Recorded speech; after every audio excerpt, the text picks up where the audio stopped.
My name is Barbará Blonськa, and today I will present to you some findings that the scientists, the psychologists, criminologists, psychiatrists, they found some link between the animal abuse and other forms of abuse, especially the violence which is directed towards people.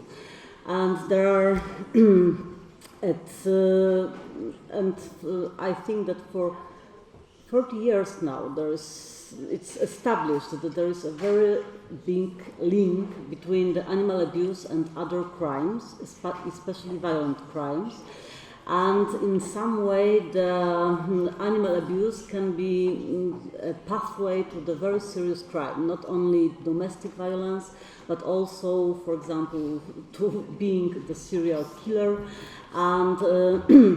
And so we should be very curious about the violence against animals, because we should know that it's a very good pathway to the abuse of people. And it's such and it's based on a proposition that the violence is very universal phenomenon, and the mechanism of the violence are very similar, and are even not similar but are the same. If we are violent towards people or towards animal, it's very, very similar phenomenon. And one of the very important rules is that very often the people, they begin with abuse of animal, and the next step is the serious crime and the violence against people. So there are at least 3 domains on which this subject is verified. It's the domestic violence, extreme violence, especially the criminologists and psychologists want to detect the future serial killer, for example, or very dangerous killer. And generally antisocial behavior, because it's a rule which was established that people who abuse animals, they, generally speaking, they do offend a lot of crimes, not only violent crimes. They are just people who do not observe the social norms and legal norms. So the people who abuse animals, it's very probable that he or she will be just a person who does not obey the law. Mm-hmm. The first research which concerned the violence against people was the research about the link between the wife battering, let's say, and animal battering. The first research, it was 30 years ago. It was done in the shelter for domestic violence victims in Utah, in States. The sample was not so big because it's only about 100 women, but from this sample, all the women that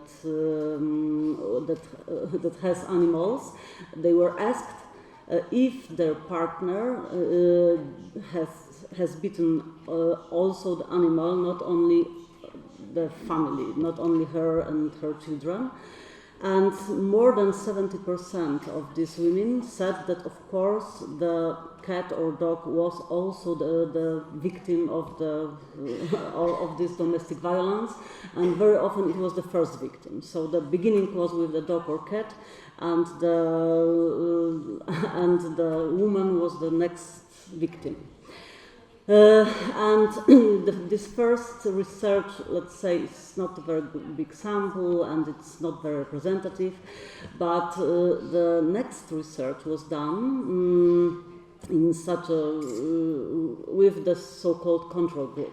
So it was the comparison between the victims of violence and so-called average women from the society, and it turns out that the husbands of the victims of violence, they are 11 times more, they reported that the animal in their families were abused than the women which has, let's say, normal family with no violence against people.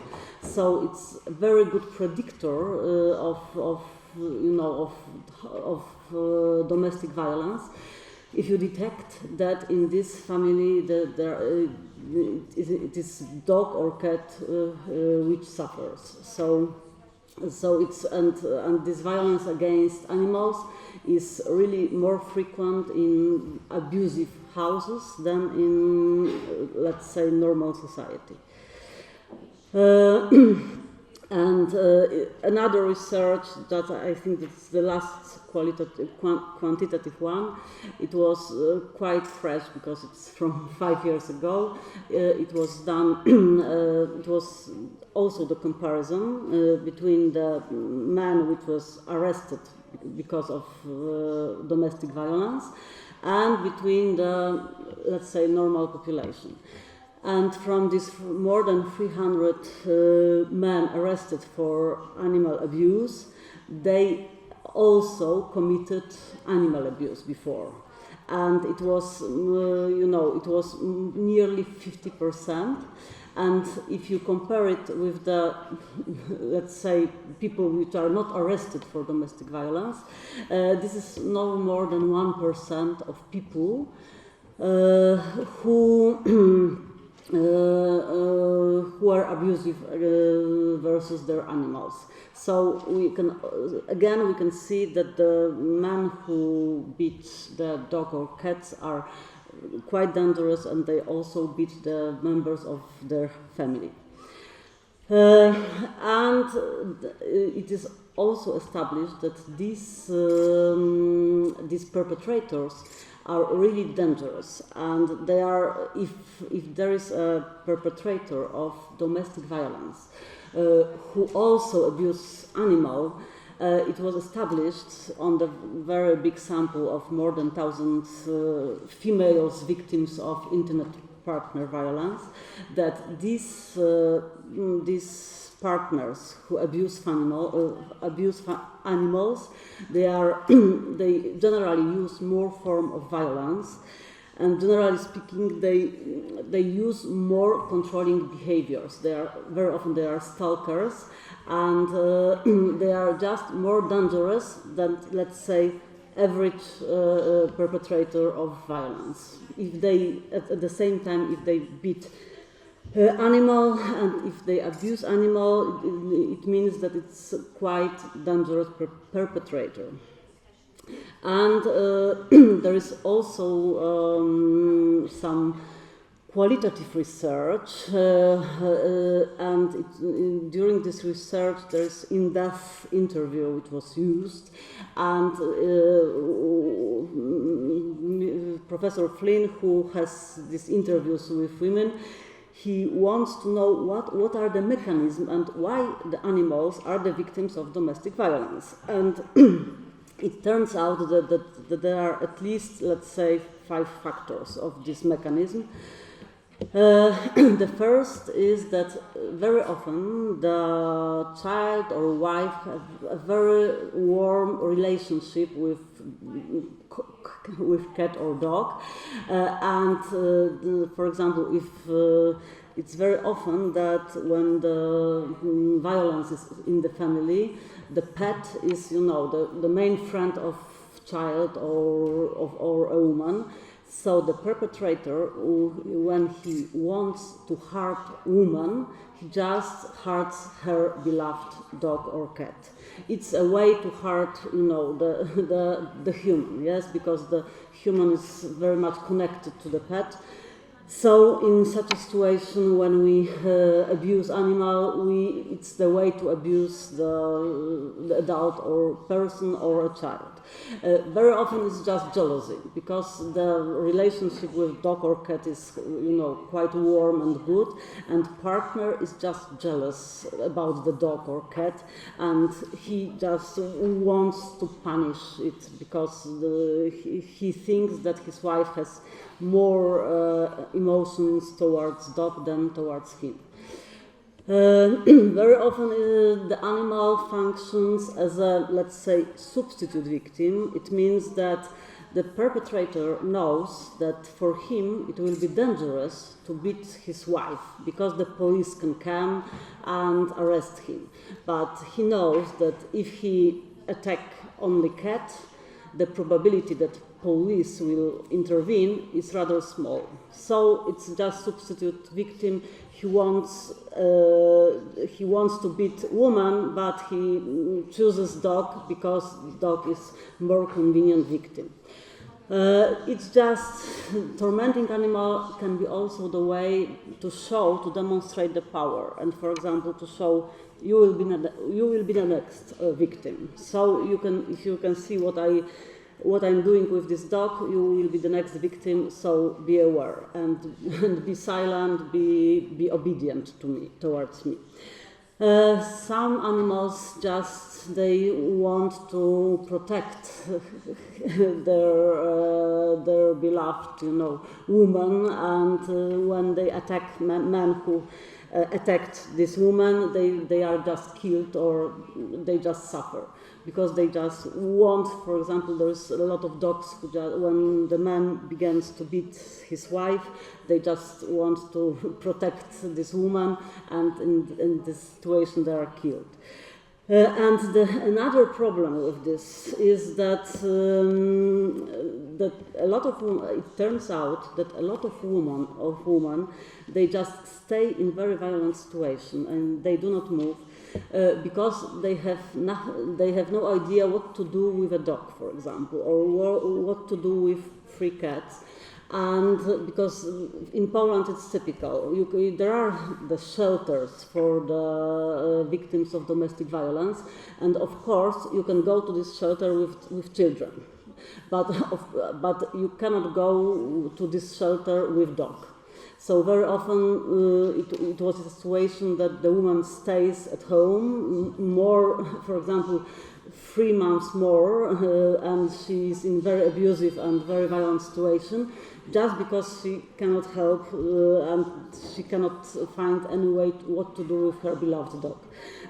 So these findings about this connection between animal abuse and domestic violence. For example, in states, it's effected in some draft law, which is called Pet and Women's Safety Act, and it was, and it's all still a draft law because it was not the legislation process is not ended yet. But there is some solution that the notion of stalking will be enlarged, and it will also cover the abuse of animal. Not only the abuse of partner, but also the abuse of animal. And there is, and this act, in this act, there are, special funds, special money for the shelters which decides that the woman can come to this shelter with her animals. So it's some, legislation solution which is still not ready. The Congress is working on it, and it's this draft legislation is the effect of some findings that there is a very big link between domestic violence and animal abuse. Another effect, let's say, of these findings is the practice, which is not, let's say, it's not very based on law, but it's just a very so-called good practice. In some states in USA, this practice is called cross-reporting, and it means that if, for example, the veterinarian has a patient and this animal has some non-accidental injuries, he or she should inform police, and police will check this family. If this family is, in this family there is a problem of domestic violence, because it's very probable that if animal suffers and veterinarian knows it, it's very probable that in this family there are problems, let's say, and another obligation is that the police, if there is when police intervenes and there is a situation of domestic violence in some family, if police sees that in this family also there are some animals, the police is obliged to inform the veterinary to check the situation of a dog or a cat. So it's some very good practice of cross-reporting, and it can help to detect and to find a lot of crimes which will be hidden in another situation. And this another domain which was on which there's some research about this problem is so-called extreme violence. And because the mechanism of extreme violence, the mechanisms are a little bit different than the mechanism of domestic violence. For example, in this extreme violence, and for example, serial killers, very rarely they attack the people from their family. The serial killers, as a rule, they attack only persons who are the strangers to them. It's a criminological phenomenon which was established long ago. And the problem with this research is that the sample of serial killers is luckily very small. But if we have, as you can see, the sample of 51 serial killers, we should be happy that there is no more of such situations. And in this research, the serial killer was defined as a person who killed at least 3 persons which are not connected with each other. So of course, it's not a situation when there is, the father who kills all his children, because he would not be serial killer. Only the person who attacked strange people to him or her, and there is at least 3 persons who are not connected with themselves. And during this research, which is performed 10 years ago, it was established that from this group, 21 people, at least 44 they tortured their victims before the death. From this group, nearly 80%, they just before this, beginning to kill people, these people kill animals, and it was the practice from their childhood that they attack animals. And what is more interesting,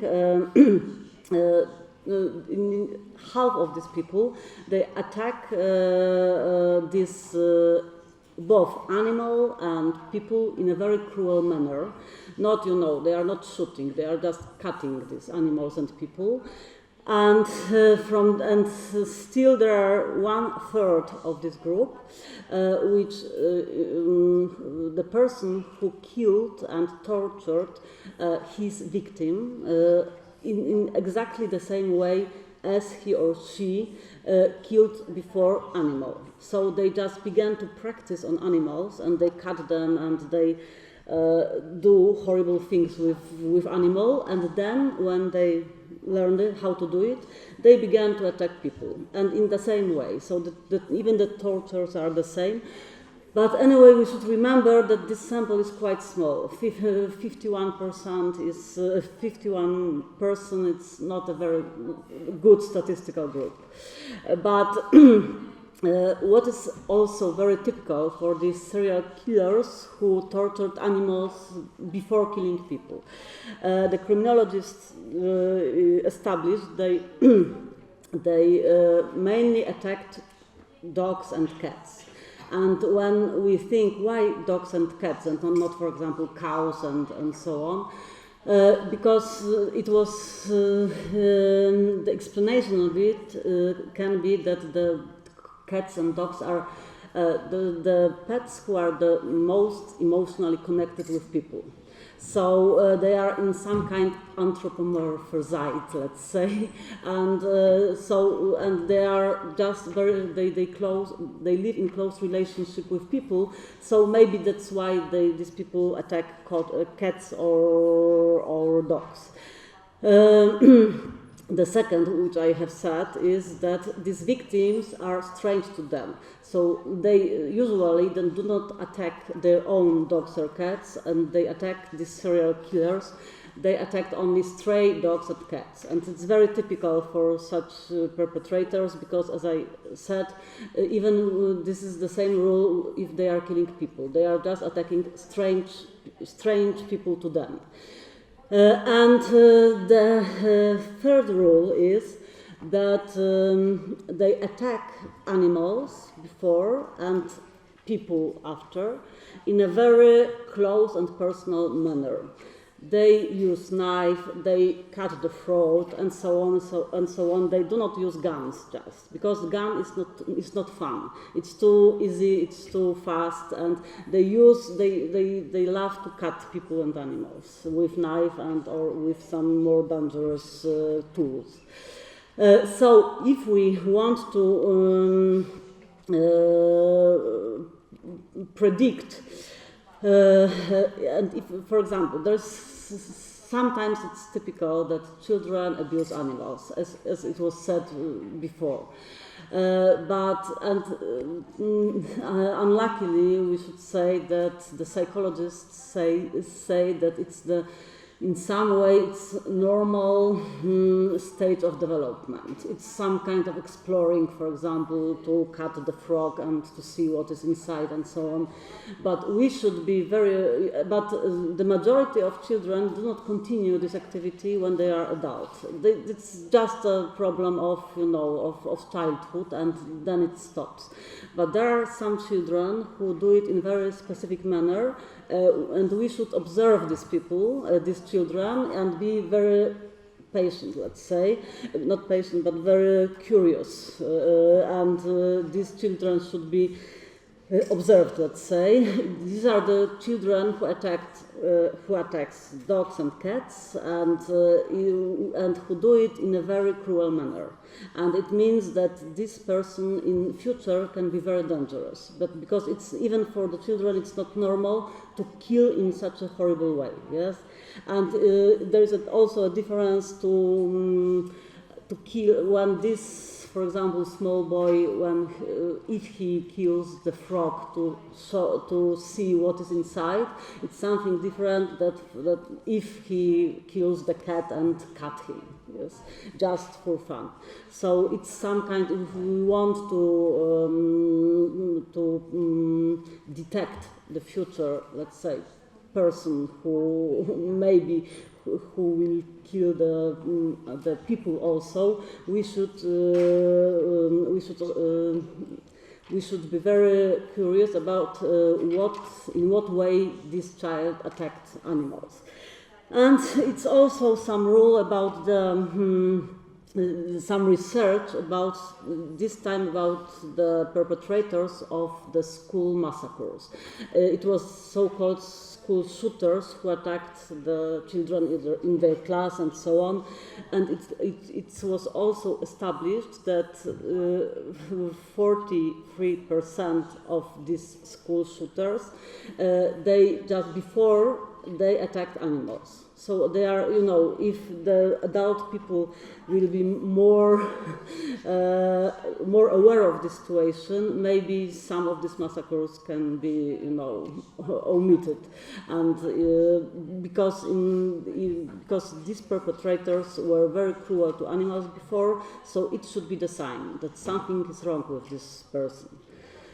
So if we want to detect a really dangerous animal abuser, so the person who in future will kill the people probably, we should be aware that the abuse of animals can be just the first step to attack people. And this, the way of in which we abuse animal can indicate the way then this perpetrator will then attack people. Mm-hmm. And also it is established for so-called sexual killers. There is a special, type of serial killers who have the sexual motivation of the killing, and they are very often persons who have very strange kinds of so-called paraphilias. Mm-hmm. And also, these sexual killers this is very typical for them, then very often they kill animals before. And there we have still another question. Is it possible that there are, if, for example, we have a job, and in this job we should be violent to animals. For example, we work in a slaughterhouse, or we work at the university, and we should do a lot of experiments with animals. Is it safe, or is it safer for our, let's say, psychological life? And it's because I have no much time now, so very short.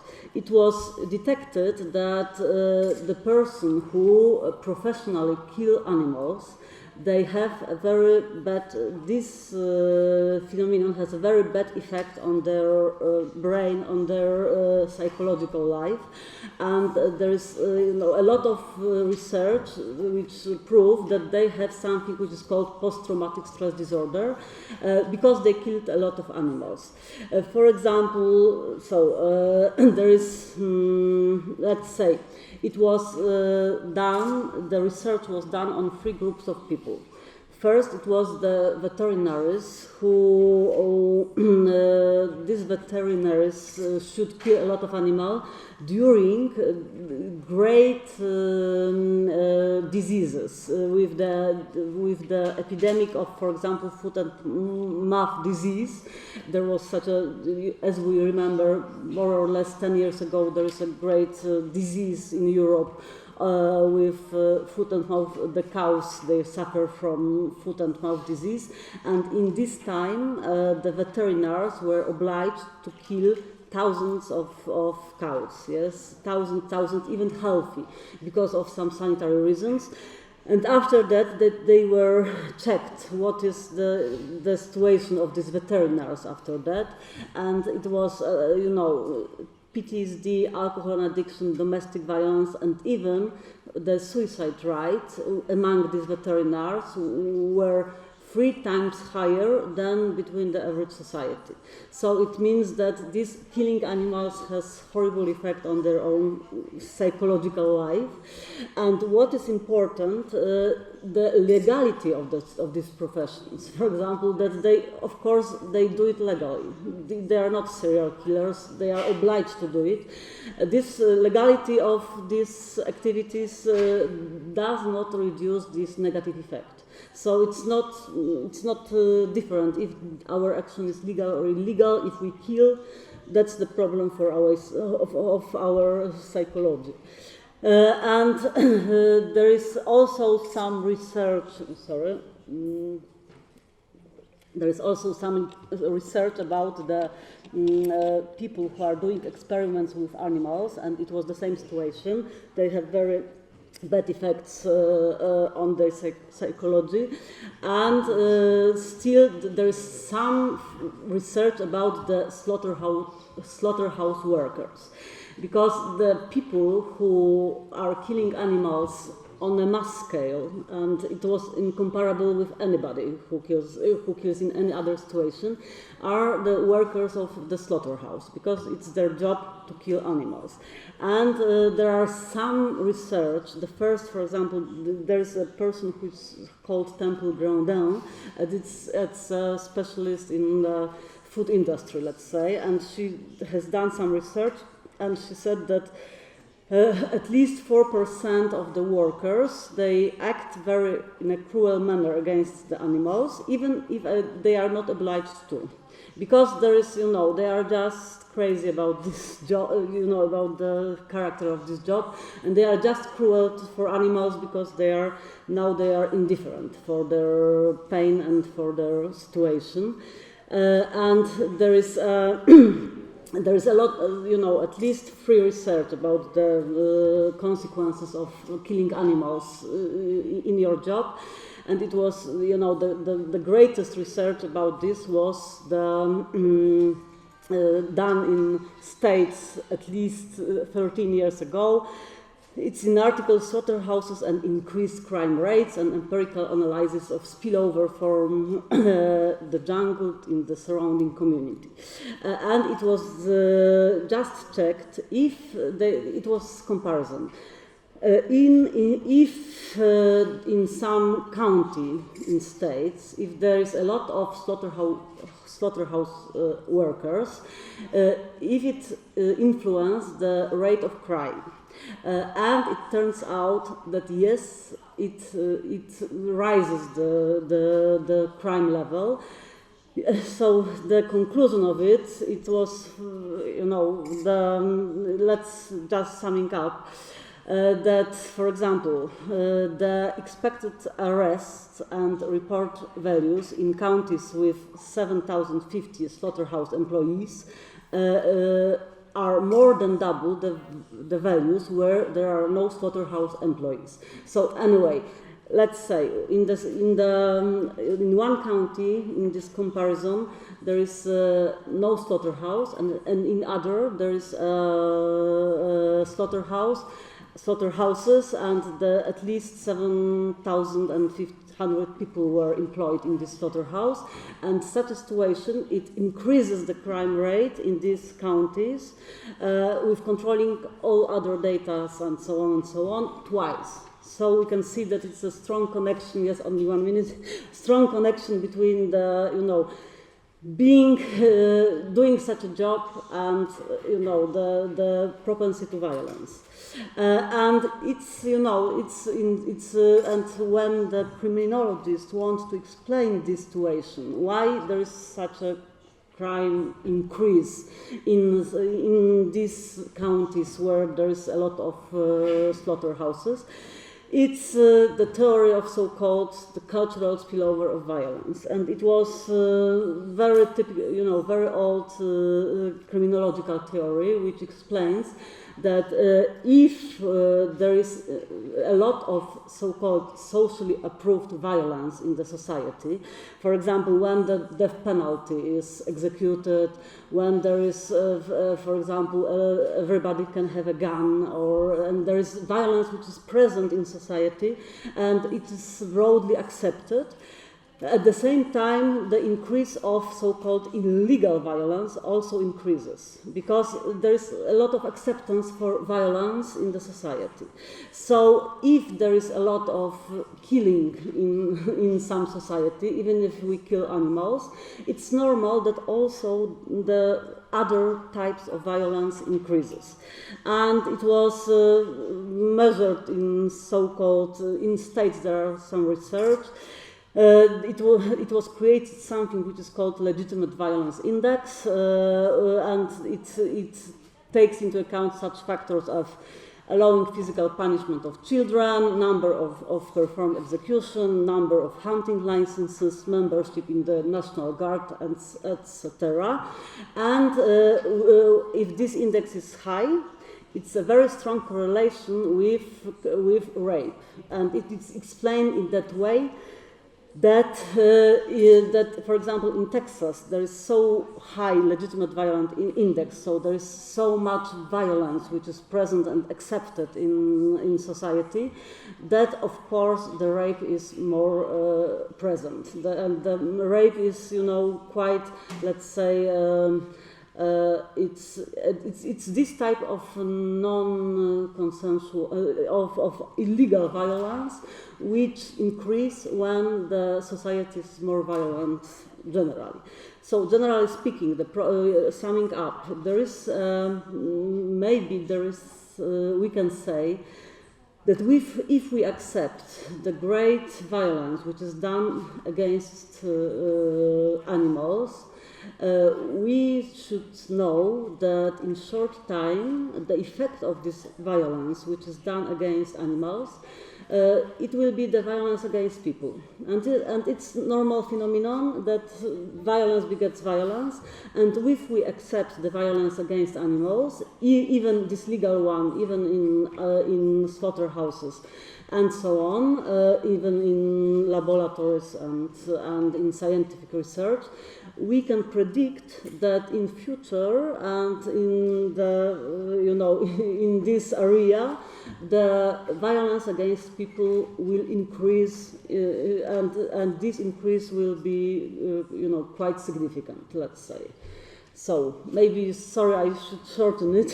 It's impossible to say everything, but anyway, it's the general conclusion that if we accept violence against animals, we can say that we accept violence against people because they are strongly connected. So thank you very much. Ви презентували свої питання як кримінологічний аспект дослідження. Скажіть, будь ласка, Варшава, Польща присутня при підготовці працівників поліції оті аспекти, що ж жорстокість починається із тварини, тому ця людина цікава для поліції в майбутньому. І якщо це у вас це презентовано, як ви бачите, може це бути відображено, які рекомендації можуть бути для української підготовки поліцейських в цьому аспекті? Mm-hmm.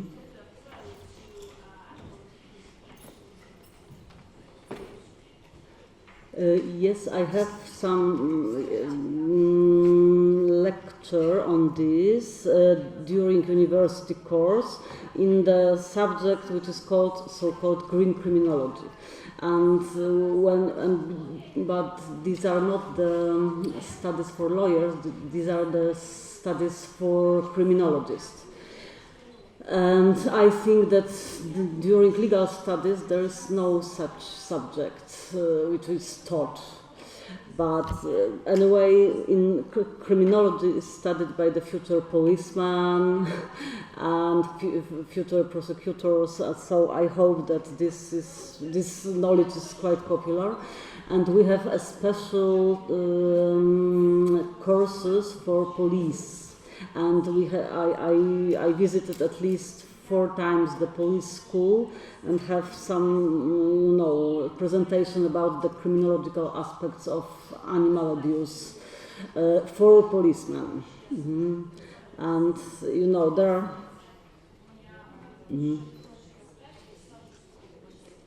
And our policies, they are very, they want to cooperate. For example, they have special programs for example, animals who finished work in police. There are special shelters for them and so on. Our police is quite sensitive for animals' problems, so it's very good cooperation with police. Mm-hmm. Нагадаю лише, будь ласка, запитання про тренінг і список. Доброго дня. Скажіть, будь ласка, ви казали, що незалежно від того, легальне знущання над тварин чи нелегальне, є зв'язок між тим, що люди переходять, власне, потім знущатись на людей. Таке питання. Ми зараз знаходимося в університеті, де присутній варіант з абсолютно різною кількістю тварин, та люди, які навчаються на біофаху, власне, проводять ці експерименти і вбивають. Я бачила документи і так далі, в тому числі. Таке питання, чи можемо сказати, більша частина біофаку це жінки, чи можемо все-таки сказати, що зв'язок буде і всі ці студенти будуть більш схильні до насилля, чи це просто питання табуйовної питання, бо, як ми знаємо, люди просто підлаштовуються, якщо щось вважається нормальним, і тоді ефективніша буде стратегія поступового просвітництва і рухання цієї теми просто в зону табу.